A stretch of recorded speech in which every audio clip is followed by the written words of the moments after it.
Okay, let's get started. I'm Dr. Greg Goldsmith. I'm one of the directors of the Grand Challenges Initiative. It's a enormous pleasure to have you all join us today to hear from Dr. Aubrey Clayton.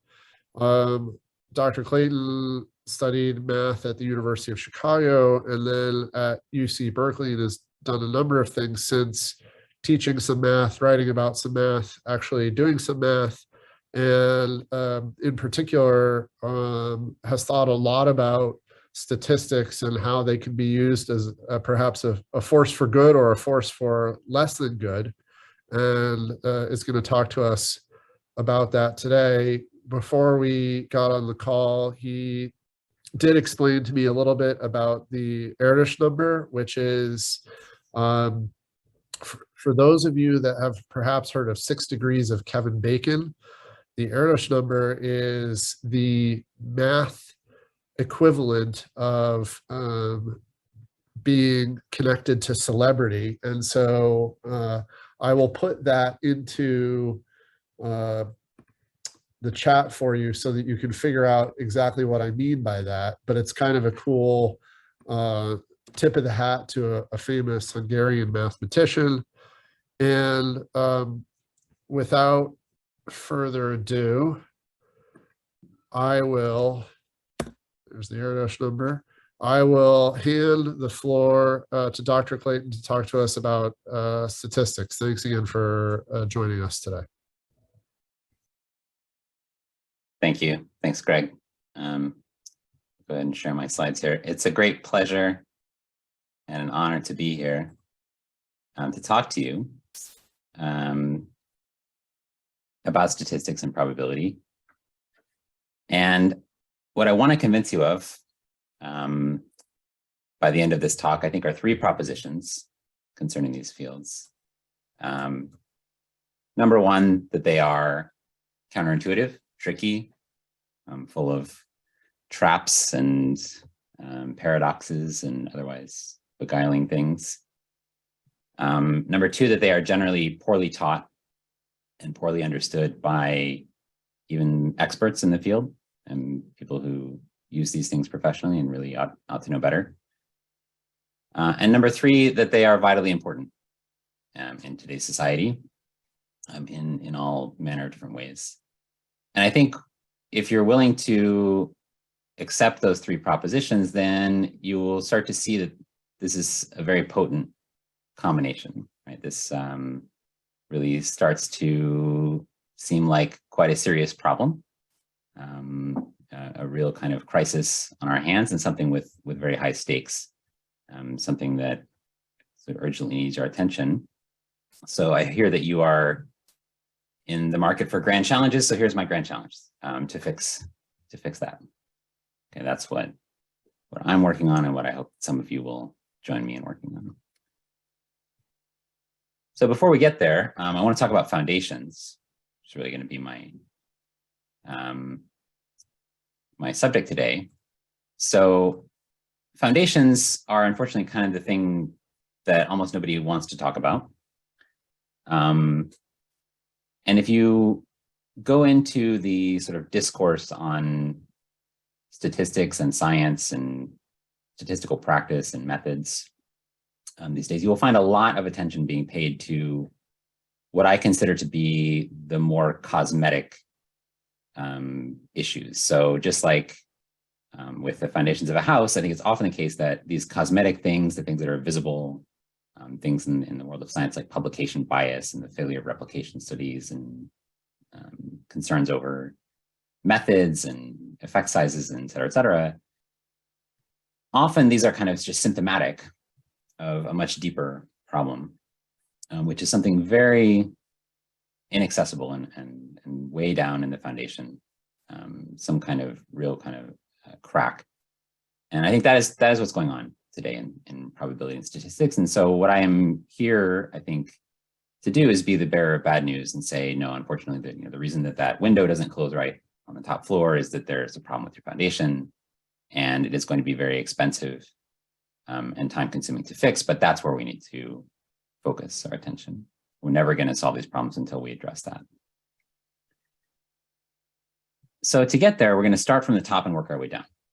Okay, so the top floor will be a little story, a little scenario involving just statistical methods and inference about statistics, and in particular, a story about two scientific studies, okay, that used statistics. So the first one is a study in 2011 on roughly 350,000 people in Denmark, so quite a large population, that had to do with the association between the use of COX-2 inhibitors, which, if you're not familiar, COX-2 inhibitors are a kind of anti-inflammatory pain medication. People take them for arthritis or muscle, joint pain, that sort of thing.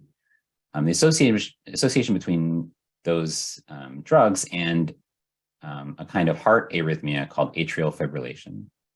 Okay, so for some reason that I can't claim to understand, the mechanism of action of these drugs may somehow affect the heart rhythm, make the heart beat in a way it's not supposed to. And so the question was, is there an association? And this 2011 study, again, very large study, found a statistically significant association between the two in this population.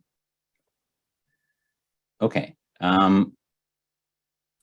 Another study in 2013 on about 80,000 people based on Taiwanese medical records found that no statistically significant association, except for a very small kind of subcategory of people who had chronic kidney or pulmonary diseases. Okay, so basically for everyone else, there was no statistically significant association using COX-2 inhibitors and having these heart problems. Okay, so the question is, imagine that you are in the year 2014 and you're trying to make sense of this. How would you understand the current state of this research in the science community? How would you make sense of these two studies? And I think you could reason your way into several different plausible explanations for what's going on, right, in order to kind of decide how to make sense of this. The first answer might be that the 2011 study is likely the correct one because it, I don't know, had more participants. It was able to find this association. Seems like maybe if you had to pick one, that'd be the one to pick. You might kind of just as reasonably say, no, actually the 2013 study is probably more likely correct because it is a replication study. It came later. It essentially, set out to find an effect that a previous study had claimed to find. And as we know in the sciences, there's often a phenomenon where effects kind of disappear when they are attempted to be replicated. So maybe, the original one did some kind of cherry picking of the data through the data or data mining and found the association kind of accidentally, but the replication study showed that it wasn't real. It also had more specific finding with these kind of subgroup analyses. So maybe you'd kind of put your money on that one. You might just as reasonably say, no, actually, there's some controversy here, right? These two studies are in conflict with each other. One says one thing, one says another thing. Eventually, we'll sort it out. We need more studies, more information to kind of resolve this. Or you could go another way and say, actually, no, these are not really in conflict with each other because they're making different claims, right? There's some maybe different methodologies here. There's always going to be differences in how these kinds of studies are conducted, and maybe the definitions of these categories are slightly different. They're also in different populations. So maybe, something's true for people in Denmark, it's not true for people in Taiwan. And it's just that these two findings are not really even comparable to each other, sort of apples and oranges. And so before, I reveal what I think is really the right answer here, I think it'd be useful to just kind of pause for a second and think about the stakes of this sort of decision, right? So if you can imagine yourself in different roles, as it pertains to this question, you might be in any number of different kind of levels of responsibility. You could be a regulator, at the FDA trying to decide if this medication should be approved or should have a warning label, or you might be, a consultant for a drug company and you're trying to figure out how much liability are we exposed to? Do we need to be worried about this? You could be a doctor trying to decide if this is safe to prescribe to your patients, right? There could be hundreds of people who might be in need of this medication, and you could be in charge of deciding whether they can get it or not. Or you could just be an individual. You could be someone like my own father is 79 years old and has a history of atrial fibrillation. He also has chronic pain, like a lot of older people do. And the question is, maybe this medication could help him, but only if it's safe, right? So he might be looking at this information, trying to sort this out as an individual.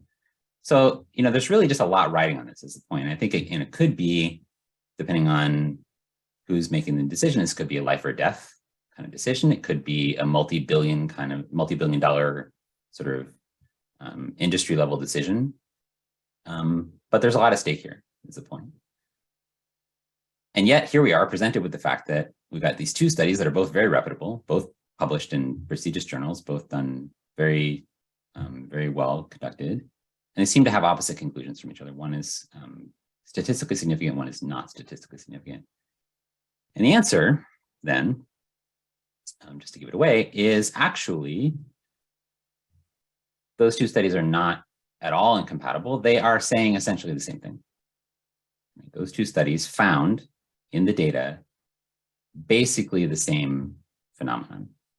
Okay, and if you dig into it and you read the conclusions of those papers, you'll find that the 2011 study reported a relative risk increase. So this is sort of the increase in atrial fibrillation for people who are using this class of drugs, something on the order of 27%, right? Relative risk increase, but had error bars around that based on the uncertainty of the study, based on the number of participants and kind of the random error. And the 2013 study estimated that same relative risk increase at about 20%. Okay, so its estimate was maybe slightly lower. And its error bars, based on the number of its participants and the uncertainty of those measurements, were a slightly wider interval of numbers, a range of numbers that just barely overlapped with the number 0, right? So the number 0 was inside, this is called the 95% confidence interval, because the definition doesn't matter too much, but basically then because the number 0 falls into this uncertainty interval, this finding of 20% relative risk increase does not count as statistically significant. It did not meet the threshold of significance, even though basically, the picture, the estimate is the same as this previous study where that number, that interval did pass the threshold of significance. So that is really the story of what's going on here with these two studies. They're not at all incompatible with each other, not different methodologies. They're basically measuring the same thing. They're just doing it when accounting for the uncertainty in a way that does not or does pass the threshold of significance. And the fact that they appear to be in conflict is a problem. It's a problem of language. It's a problem of methodology. It's a problem of statistics. Okay, so as I said, this is very top floor stuff. This is highly visible. A lot has been written about this kind of thing, these studies, and in particular in 2019, there was a special comment in Nature co-authored by more than 800 people, scientists and statisticians, who basically said, we need to stop this, right? Enough is enough. And in particular, they said, one thing that needs to stop is that we should never conclude there is no difference or no association just because a confidence interval, okay, that kind of uncertainty interval I just mentioned, includes the number 0. Neither should we conclude the two studies conflict because one had a statistically significant result and the other did not. These errors waste research efforts and misinform policy decisions. Okay, so again, you can see maybe some of the real world stakes that result from this misuse of statistical language. And these several hundred people basically said, we need to stop that. Around that same time, there was a special issue of the journal, The American Statistician, which is one of the journals of the American Statistical Association. And it was all about the use of significance testing and confidence intervals and p-values and things like that. And an editorial that was written by the editors of the journal said essentially, we conclude, based on a review of the articles in this special issue and the broader literature, it is time to stop using the term statistically significant entirely. Right? So this is just too misleading, too prone to misinterpretation. It's causing real damage. We need to stop it. That was just about 4 years ago. I would invite you on your own time to go check out say a Google Scholar search for the phrase statistically significant and tell me how that's going. Right? I think you'll find people have not stopped using that term at all. So that's the big controversy, and a lot of people have weighed in on both sides of that, but there seems to be kind of a move in that direction. And again, very, very visible, very top floor. So let's go down one floor, the ground floor, and talk about some issues that are maybe slightly less visible, but concern other sorts of storytelling with data that have, again, some very profound real-world consequences. Okay, so on this floor, we're going to think about, again, some real data. This is economic data coming from the US between 2000 and 2013. If you look at the average changes in real wage, okay, inflation-adjusted wages in the US, grouped by education level. Okay, so over this time period between 2000 and 2013, people with no high school degree, or sorry, no high school degree, they saw their average real wages decline by about 7.9%. Okay, high school graduates with no college experience had their real wages decline by 4.7%.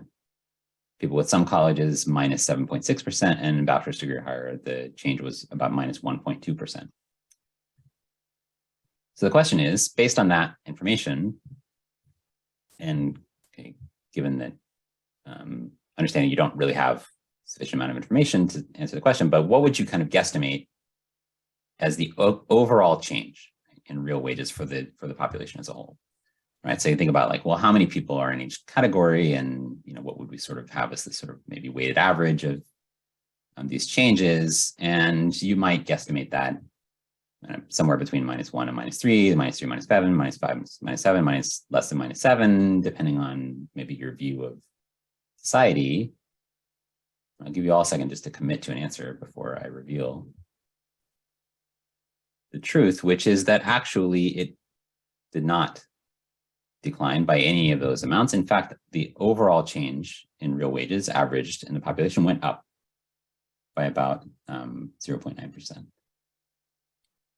So that seems paradoxical, right? How could it happen that every category of education level had their wages go down? We didn't miss any. And yet the overall change in real wages went up on average. And the answer is that the composition of people's education levels changed over that time period. More people were getting college degrees by the year 2013 than they were in 2000.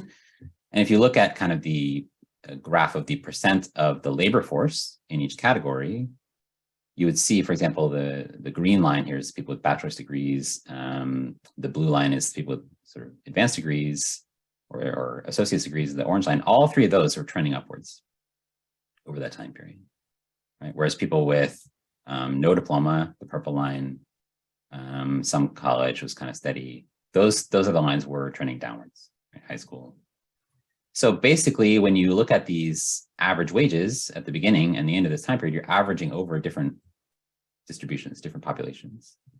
Right? And even though it's true that each of those groups saw their wages decline, the overall average increased because there were more people in the higher earning categories, right? So when you do the sort of total weighted average over the population, you are including more people who tend to have higher incomes. And so the overall average increased. And this is an example of what's called Simpsons Paradox, otherwise known as the reversal paradox. And this can happen all the time. It can happen in particularly any time that there is an average or something's being averaged over two populations that may have different compositions. Okay, so in this case, like the composition of income.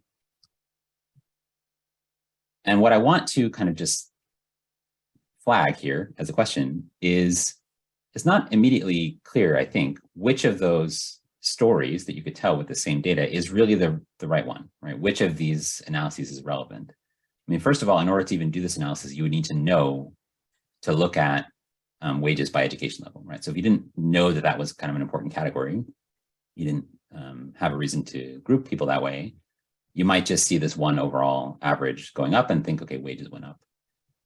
It still might be the case that that's the right story if you kind of think of, you know, the composition of the society being somehow the desired path to higher wages, right? So you might say, well, yes, I mean, wages went up in this way because we have been trying to get people to have more education, and that is this sort of consequence of that.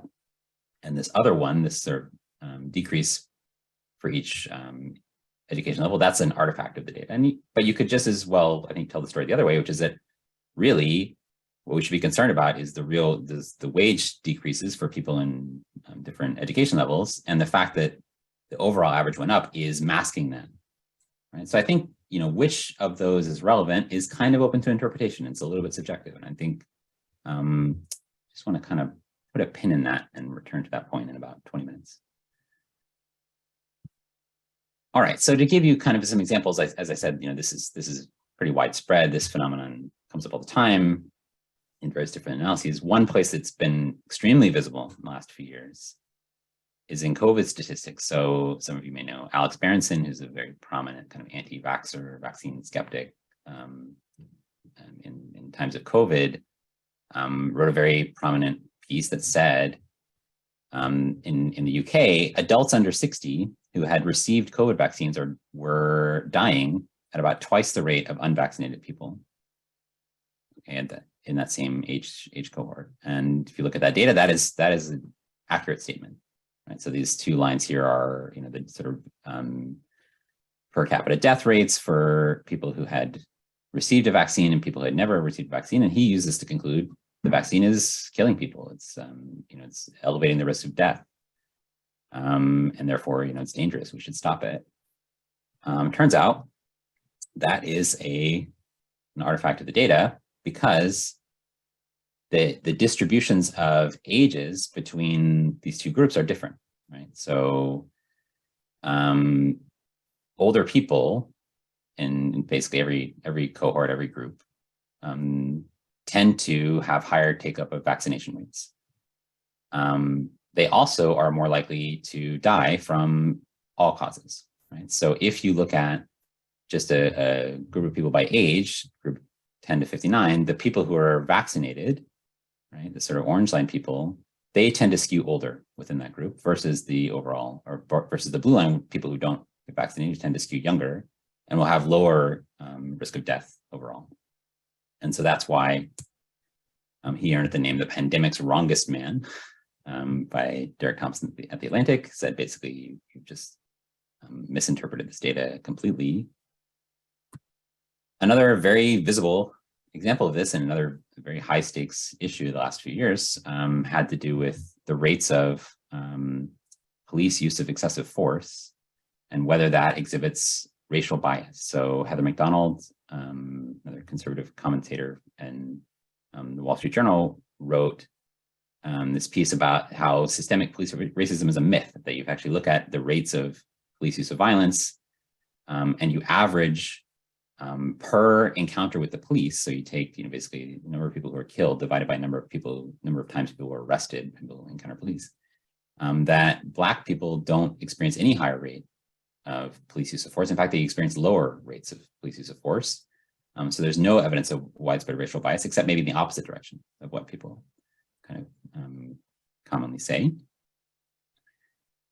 And that is, again, an example of this phenomenon, because the distribution of those encounters varies by race. Okay, so if you look at, again, go into the data, look at this kind of distribution of encounters, you'll find that Black people tend to have more non-deadly encounters with police because of the effects of over-policing. And that they're also, in each one of those encounters, more likely to be killed by a police officer than other people are. And so essentially you're averaging over two different distributions. You're averaging over a distribution where you might have more non-lethal sorts of encounters, and that dilutes the effect that within each encounter, Black people are more likely to experience violence. And so, you know, I argued in Boston Globe that this is basically an example where one kind of discrimination over policing is masking another kind of discrimination, excessive use of force. And then I called this the statistical paradox of police killings. But yeah, again, just another example of the data kind of telling two different opposite stories from each other. All right, let's go into the basement, because there's things that are really deep that are actually underlying all these problems. And I want to get into the foundation, because these are so far, I think, pretty visible, pretty digestible, but yeah, not really the real issue. The real issue has to do with probability. Okay, what it even is. So let's think about just one final scenario, which is hopefully going to be very familiar to everyone in these times of COVID. Imagine that a test for a disease such as COVID has a known true positive and true negative rate, both equal to 99%. Okay, so what that means is if you are truly positive, you actually have the disease, you will test positive 99% of the time. And of the people who do not have the disease, 99% of them will test negative. Okay, that's the definitions of those true positive, true negative rates. Now imagine that you've tested positive. What's your probability that you would say you have the disease? And I think everyone, hopefully by this point, knows that you actually can't answer that question, right? You cannot answer that question without knowing what's called the prevalence, which is basically the rates of the disease for this, for you, for this person, for this community, whoever's at issue here. You need to know how likely is it that you had the disease before you did the test, right? And you can see that if you kind of arrange numbers into a table based on, say, how many people are actually positive and how many people are actually negative. Okay, so just sort of make up some numbers here. Let's separate people into actual positives, actual negatives, and whether they test positive or test negative. Okay, so you're gonna have four categories of people.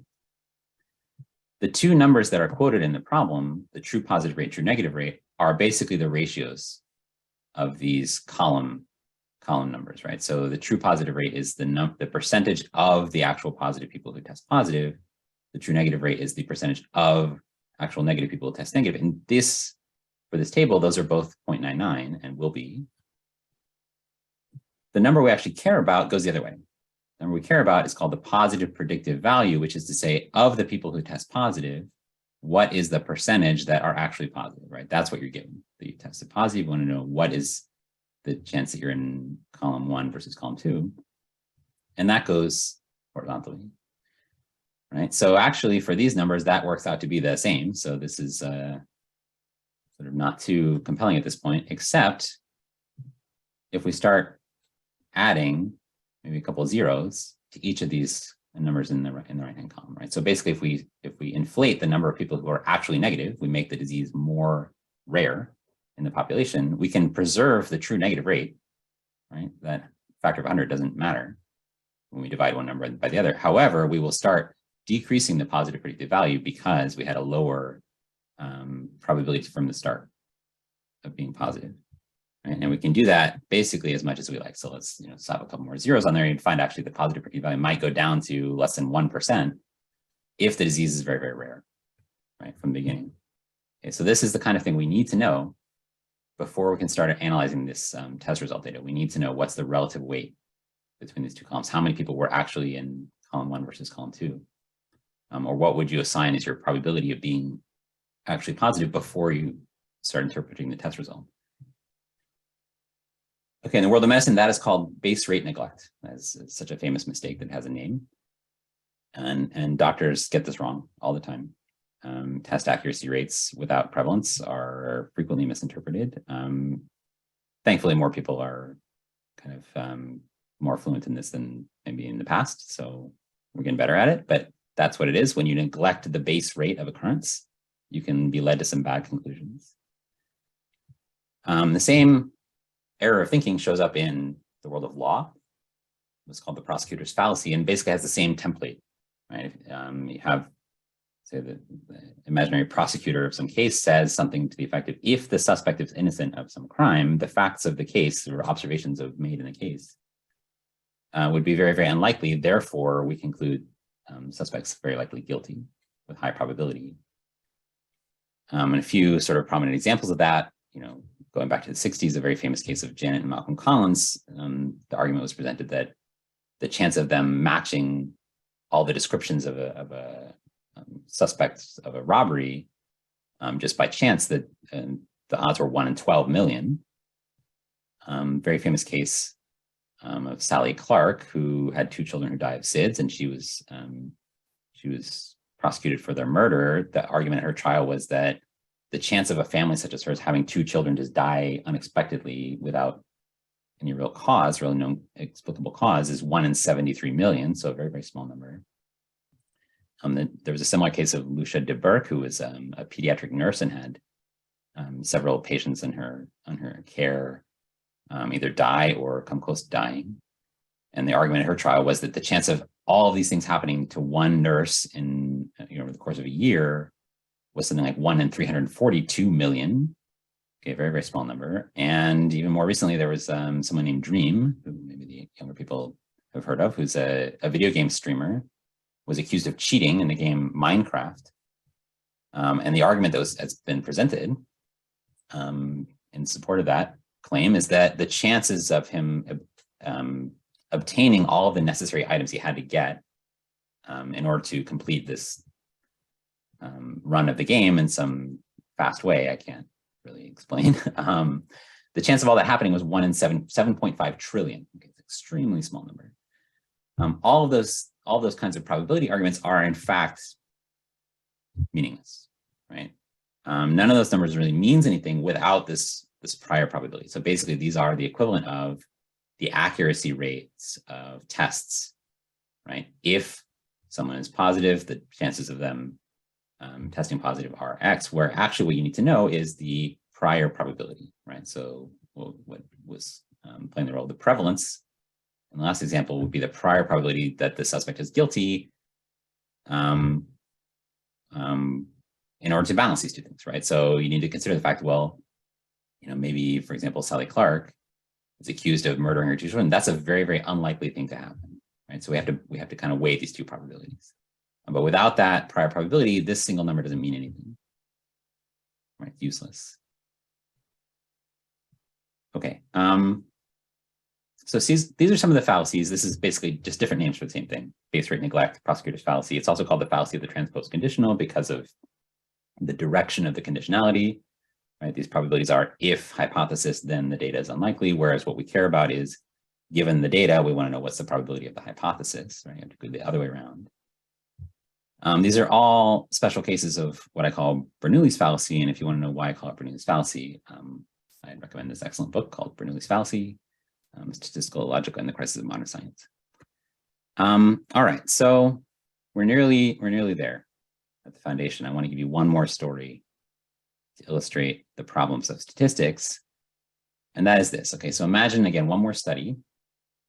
A group of 57 subjects is split up. One group is asked to look at this picture, the bottom right picture of the Rodin sculpture, The Thinker, for 15 seconds. The other group is given a control image, another sculpture to look at. And then everyone is asked to rate their belief in God on a 100-point scale. Okay, simple enough. It turns out that the group who looked at The Thinker reported a much lower average God belief score. Their mean God belief score was 41 out of 100 versus the control group score of 62. Okay, so quite a large difference. And the question is, did we do something in this experiment? Was there an effect of looking at this picture that sort of made people less religious? Right? That was the claim that was being considered in the study. And the argument is that if there were no effect, right, basically viewing the picture does nothing, then the only thing that could explain this difference is just a random sorting of people into 2 groups, right? So the probability that you would get this big of a difference just by randomly splitting 57 people up into 2 groups is somewhat small. The probability of observing a difference this large or larger, a typical kind of statistical language, would be something on the order of 3%.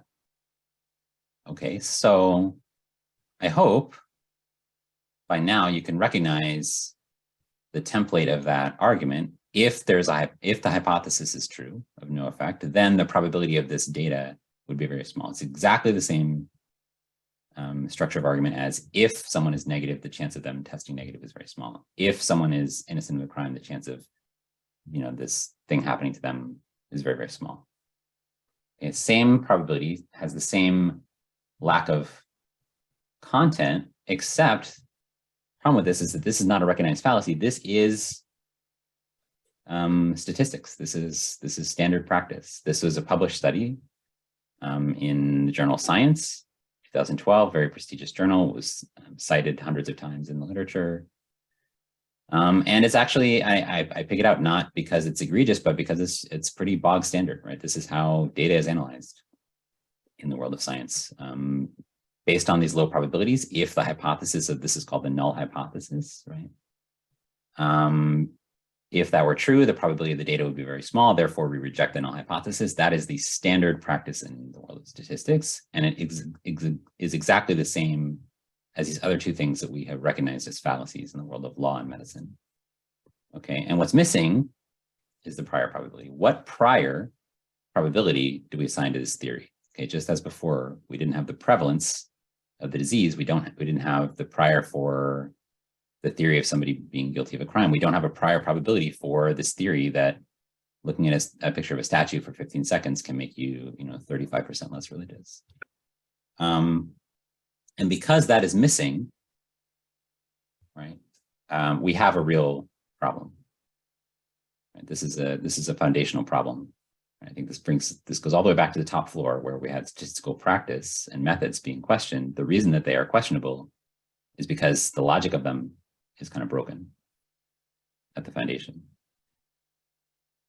And really, I think to go all the way down to it, then the problem as I see it is that we don't have a definition of probability that can handle all these categories, all these ways that probability is used, right? So we think about this prior probability that we need to make sense of that theory. How do we get that prior probability? Where does it come from? Right? How do we assign a probability to something like a scientific hypothesis? Right? It's not always clear, or a legal theory, right? How would we come up with a number to represent the prior probability of that statement, that theory?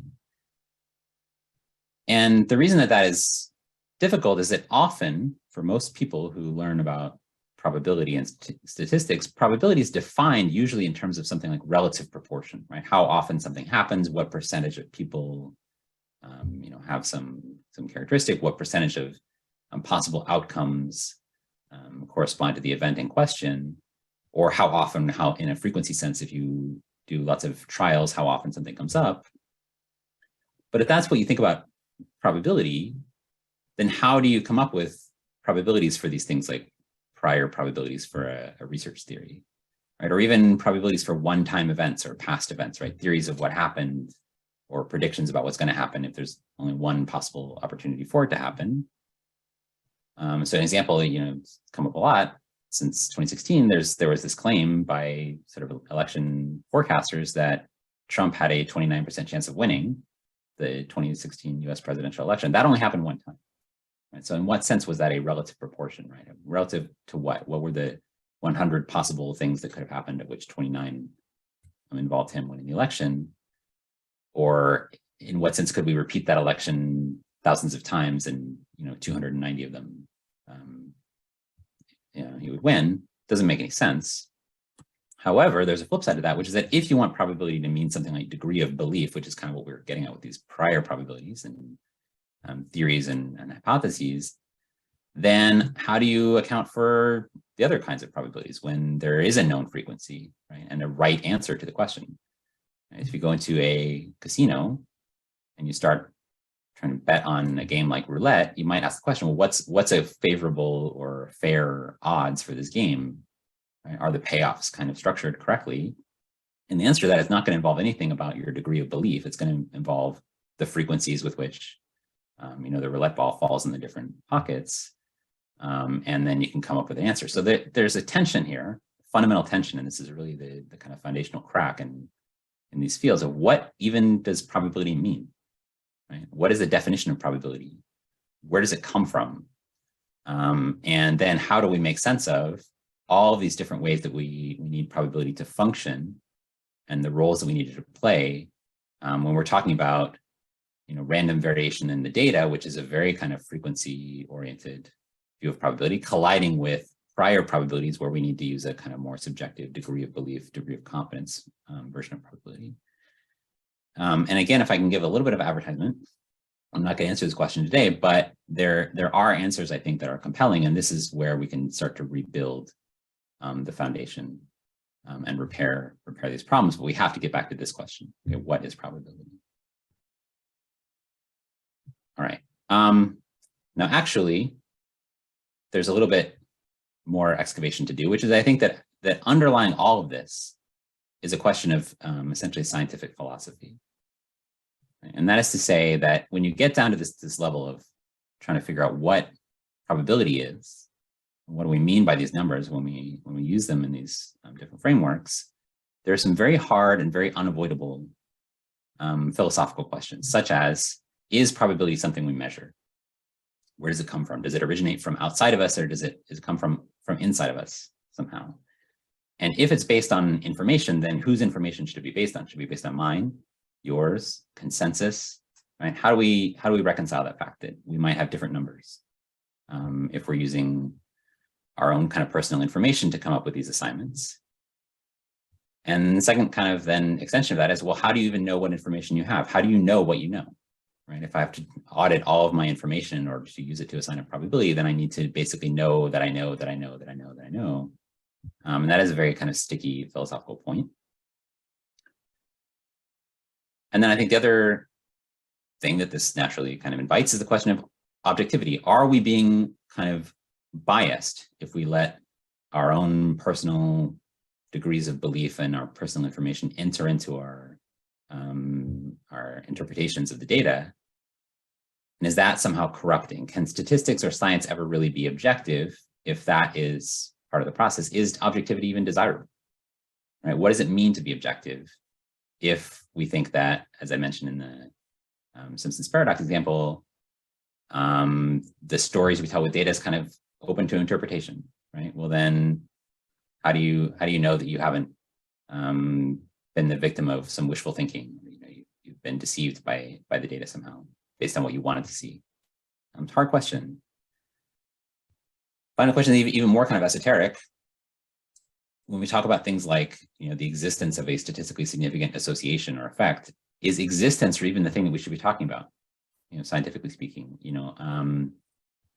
whether we should be structuring these questions as a binary, yes, no, this thing exists, I think is problematic, right? You could say that actually what we should always care about is the sizes of effects, right? How strong is an association, with what probabilities? And we're never trying to resolve the question of whether something does or doesn't exist. Okay, but then that is really sort of a problem philosophically, because we think as scientists we're uncovering true phenomena. We're learning about the world. So maybe we have to rethink what the program of science is even all about. And in particular, are we ever actually done, with any of these questions? Are scientific claims ever proved? If there is uncertainty in the data and things are open to interpretation, I think you have to say no, right? You'd say, well, that is what we lean towards as our kind of consensus view based on the data we have and the uncertainty present in that data, but more information could sway us another way. And that is, again, I think a kind of a destabilizing thought for many people to entertain, but is necessary. I think when we get down to what we want to build this house on top of, right? We need to make sure of these things first. Okay.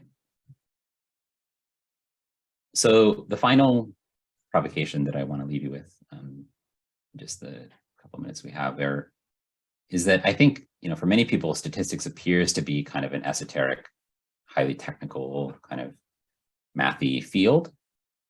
And that's understandable. I get that. There's definitely aspects of it that are esoteric and technical and don't seem to have much kind of ethical weight to them. But I'd like to impress upon you just the idea that statistics is not morally neutral, right? So these philosophical questions I've just mentioned, I think your answers to those questions reveal some deep commitments to ideologies, and those ideologies have a moral dimension to them. Right? They reflect a kind of view of morality. So if it is the case that you care about, I think, any of the big issues of our time, like some of the examples that I've shown here today, things like public health, climate change, criminal justice reform, intersectional feminism, income inequality, okay, the list goes on and on. Really, the big issues that face us as a society, if you care about those things, and I think you are, for the record, morally obligated to care about those things, then you must also care about statistics. You must care about this misuse of the idea of significance and statistical significance and this kind of significance binary. You must care about Simpsons Paradox and kind of the stories that data can tell you depending on how that data is grouped and organized and what things you know about the inner structures of the data.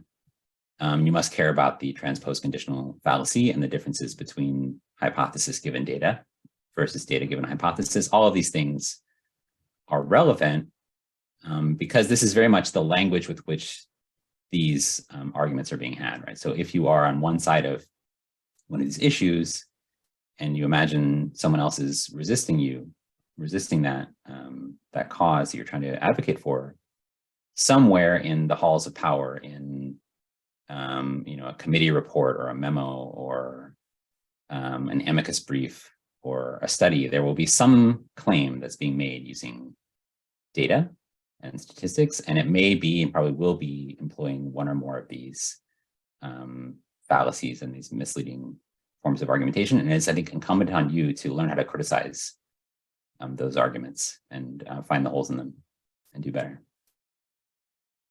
All right, that's it for me. Thanks very much.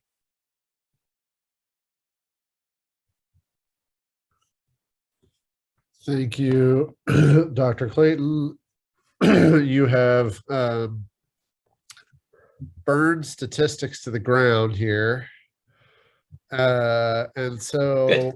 while I invite folks in the audience to drop their questions into the chat, perhaps you can at least hint at your deep belief in someone named Bayes or otherwise, and tell us what you think the first steps forward would be to rebuild the foundation. And while you're doing that, again, if folks in the audience have questions, feel free to drop them in. Yeah, thanks very much. So yes, I make no secret of the fact that I am a committed Bayesian. So for people for whom that's meaningful, you should definitely follow the Bayesian path, I think, is my first piece of advice. And when I talk about rebuilding the foundation of probability and kind of reinterpreting the definition of probability, the Bayesian interpretation is the one that has to do with degrees of belief, degrees of confidence, okay, the kinds of things I think we need. However, there's some more to that. And I think the traditional forms of Bayesianism, people have not adequately addressed this question of, well, what about the situations where probability doesn't mean that, right? How do you know you come up with the right answer? And I think there's some progress on that front, mostly due to someone named E.T. Jaynes, who, Jaynes, is probably the most significant author that no one's ever heard of, happens to be my sort of inspiration for my own writing. And he came up with this idea that probability is really about information. Okay, it's about reasoning under uncertainty given incomplete information. And that applies to all of these different situations. Okay, so at the end of the day, what probability means is the degree of confidence that we should have based on the limited amount of information where we cannot make perfect conclusions. And any two people who have the same information are forced to come up with the same numbers, the same answers to that. And so the things you know about gambling games inform your probability assignments and lead you to giving those questions the right answers. But that is a difficult thing to kind of get through. So I encourage you people, everyone who's interested, to look up his writing. And again, in my own book, I go through that at a pretty detailed level. So that's what I think the answer is, but that is not how probability is usually taught, unfortunately. And I think that's kind of where we need to start. While we were listening, I got a couple of emails that indicated that even if folks in the audience wanted to ask you questions, the chat is closed for some reason, and so they can't ask you questions. Oh, good. But I did get at least one over email in the meantime, and I think that this is an apropos question, and that is, so when you are introducing statistics to students that are new to the field, what are, or probability for that matter, what are the low-hanging fruit for how you would frame the discipline?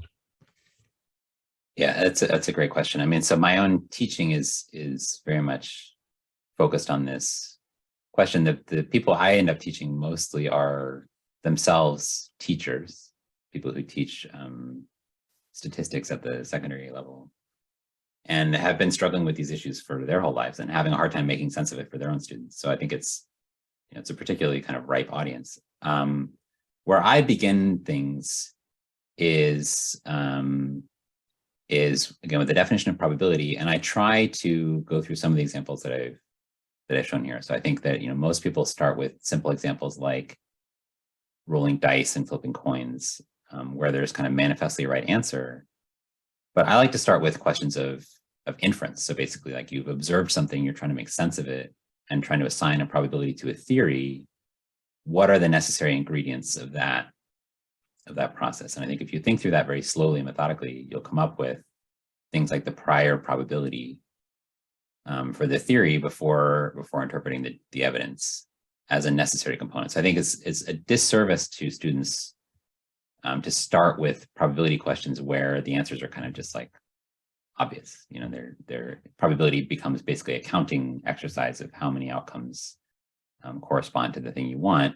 Whereas I think really probability always needs to be about inference, about making decisions, about interpreting data. And I think if you go through things that way, then when it comes down to significance tests and the prosecutor's fallacy and base rate neglect and these kind of examples, that you're much more equipped to make sense of them, because your knee-jerk reaction is, I need to have the prior probability, I need to have alternative explanations, and I need to do a kind of Bayesian inference, basically, to put those into a posterior probability assignment. So that's the approach. But yeah, I think that requires a little bit more patience. It requires you to kind of start really asking this question, what is probability, and to be willing to spend maybe several weeks answering that question, whereas mostly people want to just move on and get to the more fun stuff. Although I think this is the fun stuff. That's me.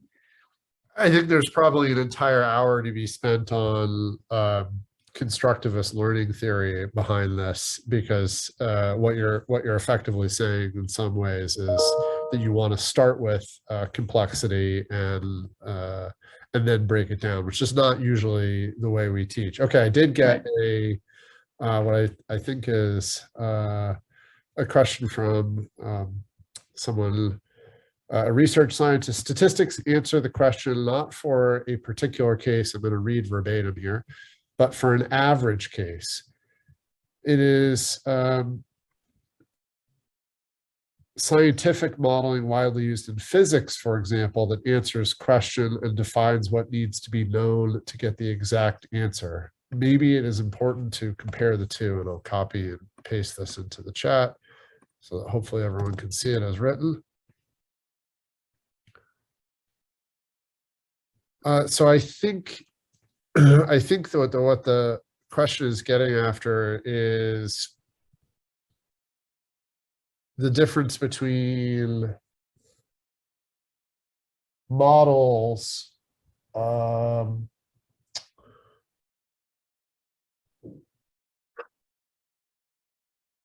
versus interesting. I have to think about this question a little bit. Maybe what is your take? I think yes, it's definitely a lot going on here. I think the second part might be kind of opaque to me. The first part is somewhat familiar. I think people do have this view of statistics that so for example, if I quote these statistics about disease prevalence or accuracy rates or something, that's an average, right? That's an overall population kind of description, and it doesn't necessarily answer the question of, well, what is your probability, right? So what is what's your, and then in the world of stats, this is sometimes called the reference cost problem, which is an issue for everybody who uses probability. So not just kind of Bayesians or non-Bayesians. And I think, again, what I would go back to is just this idea that probability is about information. And so you have to include, well, what is the relevant information that you're conditioning on? So if I'm trying to answer the question, Greg Goldsmith, what is your probability of, living to be 100? I might need to factor in all the things that I know about you and your health history and your circumstances, right? But if I really condition on everything, then I would limit my data set to just one point. I would have just you, and I'd have no basis on which to make any kind of extrapolation. And so I think there is a kind of this balancing, and this is really a question of modeling, of what are the factors that are relevant, what are the factors that are kind of idiosyncratic, and what things do we base our extrapolations on. I think that is I could have included that in the list of hard but unavoidable questions of scientific philosophy. I think that's very much present in all these things. But for me, it's just a question of information at the end of the day. And the second question I think is along those similar lines, but I'm sorry, I don't know if I completely understand. All right, let me leave you one last question. 30 seconds. There's no way to do this justice. How do you know what you know? I don't know. Yeah, I think that's tough. There's something called prior elicitation, which is a kind of move in this direction. So you basically ask the question in reverse and say, what would it take to convince me of something? And then you can kind of back out from that. Well, what must have been my prior probability assignment? But it's all just a sort of equivalent way of answering the same question, which is, where are you starting from? And I think, if I knew the answer to that, I'd be in a lot better position. But I don't know. Dr. Clayton, thank you for taking the time today. We really appreciate it. And I hope that this provokes everyone that's joined us to think about how we know what we know, and stop and slow down and consider the underlying assumptions that we're making when we view a piece of information, and the underlying assumptions that those people that created that information might have made, and then the underlying assumptions or lack of information that those people might have made, and so on and so forth. All the best to everyone for the rest of your day and week. The GCI has another event in 2 weeks' time. Dr. Sarah Hill joins us on a Tuesday afternoon. I believe it's March the 28th, to talk about what we know, and in apropos of this talk, what we don't know about the effects of birth control on women's health and physiology. Hope you'll join us for that. And thank you again, Dr. Clayton. Thank you.